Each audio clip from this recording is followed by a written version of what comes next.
안녕하십니까. 오늘은 불교의 시작과 끝인 고진멸도 사성제에 대해서 말씀드리도록 하겠습니다. 불교가 여러 가지 이제 경전도 많고 이론도 많고 역사도 깊기 때문에 불교에 이제 마음 공부하기 위해서 불교에 접한 사람들은 바다에 빠진 느낌을 받기도 하고 그다음에 방향을 잃기도 하는데요. 그래도 불교의 시작과 끝은 고진멸도라고 하는 이 네 가지 네 마디에 다 들어가 있다 이렇게 감히 말씀드릴 수 있겠습니다. 당시에 이제 이 고진멸도라는 말은 붓다의 입장에서는 어떻게 설명할까, 진리를 어떻게 설명할까, 마음을 번뇌를 없애는데 어떻게 이것을 적용할까라고 했을 때에 마음의 번뇌를 일종의 병적인 상태로 보고 병을 진단하고 처방을 내리는 그 의료적 방식으로 고진멸도라고 하는 이 네 가지의 단계를 이야기한 것 같습니다. 당시로서는 그러니까 대단히 과학적이고 논리적인 이제 전개를 했다 이렇게 이야기를 할 수 있겠죠. 고진멸도는 의료적으로 보면 이 고라고 하는 게 증상이죠. 괴로움이라고 하는 증상이 있는 것이고 이 집이라고 하는 것은 그 병명을 진단해 준 거죠. 그거는 집이야, 집 때문이야, 집이라는 병이야 이렇게 이야기. 물론 그 병의 구체적인 이름은 이제 근본 무명이다 이렇게 되겠지만 집이 되겠습니다. 세 번째는 그러면 어떻게 해야 돼? 처방이겠죠. 그게 멸이다. 그 집의 멸이 곧 고의 멸이다. 그죠? 그러니까 이 집을 멸하는 것이 괴로움을 멸하는 것이다. 이렇게 되겠죠. 그리고 이제 이 도라고 하는 것은 그러면 생활 습관을 어떻게 가져야 됩니까? 그 후처리, 치료 후에 깨달음 후에 어떻게 살아야 됩니까? 뭐 이렇게 되는 것이죠. 이제 요렇게 해서 고진멸도는 증상과 병명과 처방과 생활 습관이라고 하는 이 네 가지 현대적으로 보더라도 이제 의료적인 어떤 프로세스를 그대로 따라간다 이렇게 이야기를 할 수 있겠습니다. 그러니까 불교를 어렵게 생각하면 한없이 어렵고 뭐 삼아승기급 이거는 상상도 할 수 없는 우주가 여러 번 이제 흩어졌다 다시 생겨나는 그런 과정의 수행을 해야 된다 이렇게 이야기하지만 그거는 좀 소설 같고요. 실제로 이제 마음의 괴로움과 관련된 것은 딱 고진멸도 이 네 가지로 정리가 될 수 있겠습니다. 그래서 우리가 이제 괴로움이라고 하는 것이 이제 뭐 어디가 아파서 병원에 가지 않습니까? 마음 공부도 사실은 이제 마음이 불편해서 공부를 시작하는 거거든요. 그래서 이제 마음 공부의 그 정상이라고 하는 것을 이제 부처님이 이제 대표적으로 8가지를 이야기, 108번뇌도 있고 84,000 번뇌가 다 있겠습니다만은 대표적으로 이제 생로병사가 괴로움입니다. 그러니까 이제 우리 상식하고 조금 다른 것이죠. 생 좋은 거 아니냐? 근데 아니다. 그 생을 태어난다라고만 보지 말고 살아간다라고 보면 우리 살아가기 위해서 아득바득 힘들지 않습니까? 그래서 생도 힘든 것이고 노병사는 뭐 당연히 괴로운 것이죠. 근데 젊었을 때는 이것을 모르는데 제가 이제 환갑 나이 정도가 되니까 이 늙는다는 것, 그 다음에 병든다는 것, 또 죽음이 가까이에 있고 순서가 없다는 것, 이런 것들이 되게 훨씬 실감이 되면서 실제로 이제 한두 개씩 몸에 지병을 앓고 있는 사람들이 뭐 거의 대부분이기 때문에 이게 이제 실감이 됩니다. 그래서 붓다가 생로병사, 상가 죽음 전체 과정이 괴로움이다라고 하는 것에 대해서는 공감이 가고요. 두 번째는 이제 좀 더 심리적인 건데 이제 네 가지 괴로움이죠. 구부득고라고 하는 게 구하지만 얻지 못하는 괴로움, 이 상실감, 박탈감 크다고 하겠죠. 그리고 원정회고, 이 싫은 사람과 만나야 되는, 정말 먹고 살기 위해서 싫은데도 그 사람을 만나야 되는 그 관계 속에서. 또 이제 세 번째는 애별리고, 좋아하는 사람하고 헤어지는. 이때 이제 애별리고는 좋아하는 사람뿐만 아니라 좋아하는 그것을 오래 가지고 갈 수가 없다는 것이겠죠. 그리고 이제 오음성고라고 하는 것은 우리가 이제 잘 알다시피 아니비설신의 그 모든 감각기관이나 생각이나 감정이나 뭐 이런 데 다 끄달리는 거죠. 거기에 끌려가서 이제 나의 그 평정심이 깨어지는 이런 8가지를 대표적으로 이야기했지만 결국 전체적으로 보면은 어떤 면으로 보면 삶의 모든 것은 괴로움이다. 이렇게 이제 이야기를 한 것이 고라고 하는 그 병의 증상이죠. 그 다음에 이제 병의 원인을 알려주는데 그것은 집 때문이다 이렇게 이야기하는 것이죠. 근데 이제 여기서 진단명이 집으로 나왔잖아요. 이 집은 그런데 우리가 흔히 생각하는 잡을집자, 집착하는 것, 그 한자가 아닙니다. 이때 집자는 모일 집자다. 또는 쌓일 온자라고 표현했을 때 그 온자하고도 비슷한 얘기가 되겠습니다. 집착이 아니고 쌓여 있다는 겁니다. 뭐가 쌓여 있다고요? 경험이 쌓여 있다 이렇게 됩니다. 그래서 경험이 쌓이면 이게 이런가 보다라고 하는 인식이 결론적으로 도출되거든요. 그 인식, 생각이 딱 틀을 갖추고 완고해지면 시각이 왜곡된 거잖아요. 그래서 경험이 쌓이는 것은 필연적으로 인식의 왜곡을 가져오는데 이 인식의 왜곡을 가져오는 경험의 쌓임, 즉 습관, 그죠? 이것이 근본적인 문제다. 뭐 이렇게 이제 진단명이 그렇게 병명이 나왔습니다. 그런데 경험이 왜 문제를 일으키는가 하면 경험이 쌓이면 아까 인식을 도출을 해낸다 그랬잖아요. 그러니까 무명, 모르니까 의지를 가지고 행동하고 의지를 가지고 행동하면 이제 뭐 교훈을 얻고 이건 잘됐다 이건 잘못됐다 막 분류가 되어서 어느 순간에는 이건 이거야 이렇게 인식이 되죠. 근데 그 자체가 하나의 왜곡이라는 겁니다. 그래서 우리는 어떤 인식을 그냥 하는 게 아니고 경량성을 가지고 한다는 것이죠. 편향이 생긴다는 겁니다. 왜냐하면 개개인이 하는 경험이 다 다르기 때문에. 그래서 그 경험이 쌓여서 왜곡된 인식이 생기고 그래서 그 왜곡된 인식이 오판, 어떤 상황에 부딪혔을 때 판단해야 되는데 내가 그 판단을 왜곡된 인식으로 한다는 것이죠. 그래서 그 오판을 잘못된 판단을 하게 되고 그 잘못된 판단은 사실 무의식적일 수도 있거든요. 나도 모르게 이게 당연한 거 아니야 이렇게 판단하는 것이죠. 그래서 그게 그 인식이 그렇게 되면 이건 잘못됐다라고 감정이 생기고 그 감정이 생기면 거기에 따라서 행동하게 되고 잘못된 행동을 낳게 되고 그 잘못된 행동이 잘못된 결과를 낳게 된다 이렇게 되는 것이죠. 근데 잘못된 결과라고 하는 말은 이제 마케팅 용어로 보면 진실의 순간인데 이것이 시장과 고객과 만나서 나의 그 상품과 서비스가 통하지 않을 때 이제 그게 이제 일치하지 않을 때 그건 잘못된 결과 아니겠습니까? 그래서 잘못된 결과라고 하는 것은 현실과 맞지 않는다라고 하는 것이 밝혀지는 상황입니다. 그래서 그 불교에서 말하는 이 두카라고 하는 것의 단어적 의미는 맞지 않다, 어긋난다 이런 뜻이거든요. 뭐하고 내 생각하고 현실이 맞지 않다 이렇게 되는 것이죠. 그렇게 되면은 나는 현실적으로 이제 먹이 활동, 뭐 돈 버는 데도 문제가 생겨 실패를 하지만 마음의 번뇌를 가지게 되는데 불교에서는 이 마음의 번뇌를 좀 더 집중하는 것이죠. 그래서 이 일이 잘 안 되면 괴롭지만 그 마음의 번뇌까지 이제 안게 되는 것을 우리는 두 번째 화살이라고 해서 심리적 괴로움에 좀 더 집중하고 있습니다.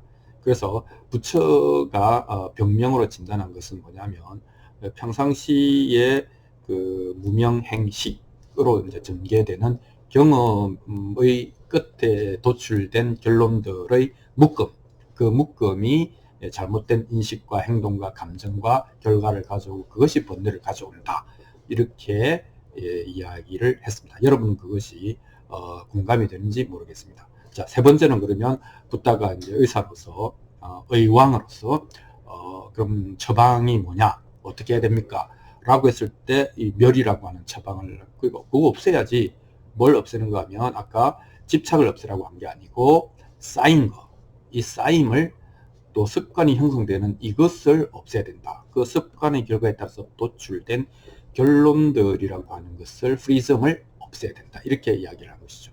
그래서 이제 그 처방으로 연고를 발라줬는데 그 연고의 이름이 그 약의 이름이 연기법이죠. 연기법은 크게 두 가지 뜻이 있는데 하나는 인과법의 세련된 인연과라고 해서 인과법의 세련된 하나의 모습으로 나타납니다. 그러니까 우리가 잘 몰라도 어떤 일이 발생했을 때는 그만한 이유가 다 있는 것이다. 그러니까 누구를 원망할 일은 아니다. 이렇게 이야기를 할 수 있겠죠. 그래서 인연생, 인연멸 모든 것은 인연에 따라서 생기고 또 인연이 닿으면 흩어진다. 라고 하는 것이 첫 번째 연기법의 교훈이고요. 두 번째 연기법이 좀 더 결정적인데 이것은 지적인 통찰입니다. 그러니까 우주의 원리라고 하는 것이 대칭적이다. 그래서 this, that theory 또는 뭐 그렇게 이야기하는데 이것저것 법칙 이렇게 이야기를 하거든요. 이것이 있으면 저것이 있고, 그죠? 이것이 없으면 저것도 없다. 이렇게 이야기하는. 그래서 이 음과 양이 서로 대립하고 있는 것이 아니라 서로 갈대처럼 의존하고 있다. 그래서 이것이 없으면 저것도 없다. 이것이 있으면 반대로 반드시 저것도 동시에 있다. 생겨난다. 이렇게 이야기를 하는 것이죠. 내가 이것이 좋으면 좋아하지 않는 것도 있다는 거잖아요. 그러니까 그런 것들은 반드시 내가 행복하면 행복하지 않은 상태도 반드시 있다. 이렇게 그 개념의 세계에는 그렇게 대칭적이다. 이렇게 이야기를 하는 것입니다. 그래서 불교에서 가장 근본적인 처방은 대칭성으로 구조화되어 있는 우주의 법칙, 연기법을 깨달아라. 이것이 되겠습니다. 그래서 그런 연기법을 이제 알게 되면 논리적으로 도출되는 세 가지 필연적인 결과가 있는데, 그게 하나가 무상하다는 것이. 무상하다는 것은 우리가 현상적으로도 그래 뭐 무상하지, 변하지 않는 게 어디 있겠어, 이렇게 무상하다는 거. 근데 이제 문제는 우리는 그 무상한 것에 닻을 내리고 고집을 피우고 그것이 다시 돌아오기를 바라고 새로운 현실을 수용하기를 거부하니까 괴로움이 생기는 거죠. 두 번째는 이제 그 괴로움, 아까 이야기한 세상의 현상이 나의 그 이 왜곡된 인식 체계와 맞지 않다. 그것이 불러일으키는 괴로움. 이게 두 번째 논리적 규격이고, 세 번째는 모든 것은 인연에 따라서 조건이 만났을 때 생겨나고 조건이 흩어지면 사라지기 때문에, 멸하기 때문에 그것을 실체라고 보기는 어렵다. 그리고 멈추어 있지도 않는다. 뭐 이런 의미에서 우리가 생각하는 이제 뭐 진정한 나, 뭐 참 나, 뭐 영원 불멸의 어떤 뭐 나, 이런 것에 얽매일 필요가 전혀 없다. 뭐 이런 게 무상고 무아라고 하는 것이죠. 더군다나 이 사실은 이제 괴로움을 느끼는 주체가 심리적인 자 아니겠습니까? 그래서 이제 심리적인 자에 대해서 조금 더 이제 얘기를 하는데, 그것은 하나의 실체라기보다는 vehicle, 수단적 탈 것, 수송 수단 뭐 그런 데 불과하다. 그러니까 태어나서 죽을 때까지 심리적 자아가 이 생을 이끌어 가는데 뭐 굉장히 중요한 탈 것으로서의 기능은 있다. 근데 그것을 실체, 목적 혹은 참된 존재 이렇게 보면은 거기서부터 이제 무궁한 문제가 피어난다. 뭐 이렇게 이야기를 할 수 있겠습니다. 그래서 우리는 이 자아를 애지중지하는데, 프로이드만 하더라도 이 자아를 에고라고 표현하면서 이 에고가 이 슈퍼 에고와 이드라고 하는 본능과 이 그 어떤 윤리적 배움, 이 사회화된 존재, 이 사이를 잘 조율하고 현실감을 담당하는 그런 이제 관리자로 상정을 하거든요. 그래서 에고를 없앨 게 아니라 에고는 건강해야 된다. 에고가 무슨 죄가 있냐. 에고는 그리고 진짜 나도 아니다. 뭐 이렇게 이제 불교에서는 이야기를 하는데, 프로이드도 일부 에고의 그 건강한 에고에 대해서 얘기를 했다. 이렇게 이야기를 할 수 있겠습니다. 그래서 그렇게 볼 때 무상고 무아로 보고 그것의 근본적인 이유가 되는 연기법으로 이것이 있으면 저것이 있다라고 하는, 인연에 따라서 생기고 인연에 따라서 멸한다라고 하는 그 조건에 관한 인식이 이제 명확해질수록 우리가 생각하는 그 심리적 번뇌 있잖아요. 이래야 되는데 저렇게 되다니. 뭐 이런 거. 그런 것은 어떻게 보면은 그 깊지 못한 인식, 잘못된 인식이다. 이렇게 불교에서는 가르치고 있습니다. 그래서 그것의 구체적인 표현은 좋아하는 것과 싫어하는 것으로 나타나고, 좋아하는 것은 땡기고 싫어하는 것은 밀어내고, 이런 것이 이제 마음 과정 속에서 일어나니까 그 마음이 지옥이 되는 것이다. 이렇게 이야기를 풀어가고 있습니다. 이것에 대해서 여러분이 어떤 공감의 정도를 가지는지는 모르겠지만 불교는 이렇게 설명을 하고 있습니다. 그러니까 불교 입장에서는 내가 괴롭다라고 하는 이 증상은 무슨 우리 흔히 생각하는 업보, 불교에서도 업보를 얘기하는데 업보이거나 아니면 이제 또 다른 쪽에서 이야기하는 뭐 원죄이거나 이런 그 주체가 있는 뭔가 주체가 벌을 받는 그런 상태가 아니라는 겁니다. 그러니까 이거는 뭐냐면 그냥 그 밝지 못함, 어두움, 때문이다. 이렇게 이야기를 하는 것이죠. 그렇게 해서 이제 뭐 어둠이 아무리 오래됐더라도 빛이 오는 순간에 그곳은 밝아지지 않겠습니까? 그래서 이 번뇌라고 하는 것은 그렇게 enlightenment, 자각으로 인해서 밝아지면서 그건 사라진다. 이렇게 이야기를 할 수 있겠습니다. 하지만 이제 그 불교가 현실감도 가지고 있는 게 그렇다고 해서 나의 인간사가 모두 문제가 풀리는 것은 아니죠. 여전히 돈 문제, 건강 문제, 뭐 인간관계 문제 이런 것들은 또 그 나름대로의 논리에 따라서 인연에 따라서 흘러가는 것이잖아요. 그래서 인간사의 그 어려움이나 이런 것들은 여전히 그 전개가 되고, 그리고 그에 따라서 내가 아무리 그 무슨 이런 걸 자각했다 하더라도 탐진치라고 하는 심리적인 불편함에 휘말릴 수도 있다, 이렇게 이야기를 하는 것이죠. 그래서 그거는 뭐 어떻게 이야기하는가 하면 좀 시간이 좀 필요하다. 그러니까 어두운 곳에 빛이 밝혀지면은 어둠은 물러가지만 그건 원래 실체가 아니니까. 하지만 그 어둠 속에서 피어난 곰팡이 같은 거는 바로 그 순간에 없어지는 것은 아니고 전체적으로 환기가 되고 또 빛이 들어오고 이러면서 설설설설 시간을 두고 없어지는 것이다. 그것이 사비돈제잖아요. 일이라고 하는 것은 금방 없어지는 것은 아니다. 이 절차를 따라서 없어진다. 이렇게 표현을 하는 것이죠. 그래서 우리는 이제 그 하나는 인식이고 하나는 심리적인 수용인 것이죠. 인식이라고 하는 것은 이것은 이런 인연에 따라서 이런 조건에 따라서 생겨났구나. 그러면 이제 수용은 뭐냐면 이거는 조건이 해체되어야 없어질 것이니까 뭐 이 상황을 내가 부정하는 것은 별로 의미가 없겠다라고 받아들이는 것. 여기서 받아들인다는 것은 뭐 그게 옳다 이런 의미가 아니고 그렇게 묵묵히 지켜볼 수 있다 이런 정도가 되겠습니다. 자, 그 다음에 이제 그 도라고 하는 것은 자 그렇게 진단도 되고 처방도 되고 그렇게 해서 뭐 어떻게 보면은 뭐 병근을 찾아서 제거하고 나면, 즉 자각을 깨달음을 얻고 나면은 끝이냐, 그게 아니고 그것은 이제 올바른 생활 습관으로 이제 증명되거나 또는 확립되어야 된다, 이렇게 말을 할 수가 있겠죠. 그게 도죠. 고진멸도의 도죠.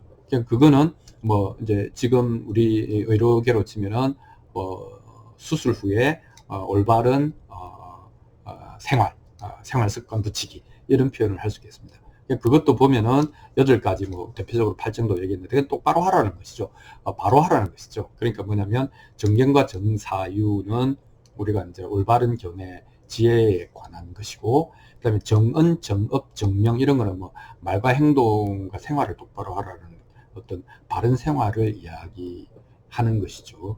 그리고 이제 뭐 정진한다든지, 그다음에 사띠, 정념이라든지, 그다음에 쌈마디, 삼매, 정 같은 이런 것은 이제 당시에 이제 도닦음, 마음 닦음 이런 것들에게 이제 있었던 이야기인데, 그 중에 핵심은 뭐 제가 보기에는 사띠, 마음을 잘 챙기는, 그래서 지금 내 마음이 어떤 상태이고 어떻게 전개되고 있고 하는 것을 지켜보는 것, 자각한 가운데 지켜보는 것, 이런 것들이 중요하다. 그래서 이 생활 속에서 8가지 이런 문제가 아니라 생활 속에서 우리가 얘기했던 이제 연기법, 그와 관련된 결론들, 이런 것들을 이제 챙겨서 나의 그 말과 생각과 행동에서 그런 것들을 잘 삿디 관찰하는 것, 통찰해내는 것, 즉시 아는 것,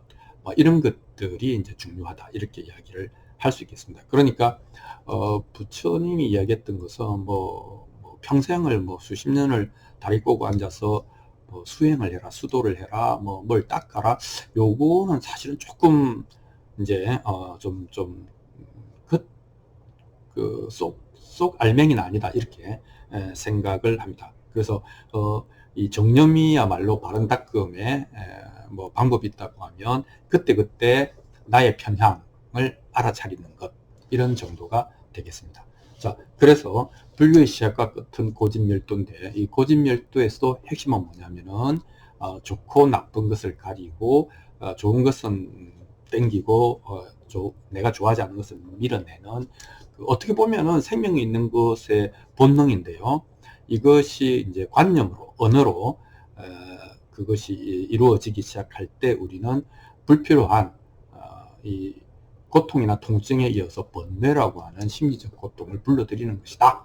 뭐 이렇게 부처님이 가르쳤다. 저는 이렇게 고진밀도를 이해하고 이것이 불교의 시작과 끝, 아주 네 단어로 그렇지만 모든 것이 들어있는 가르침이다. 이렇게 말씀드릴 수가 있겠습니다. 오늘은 여기까지 하겠습니다.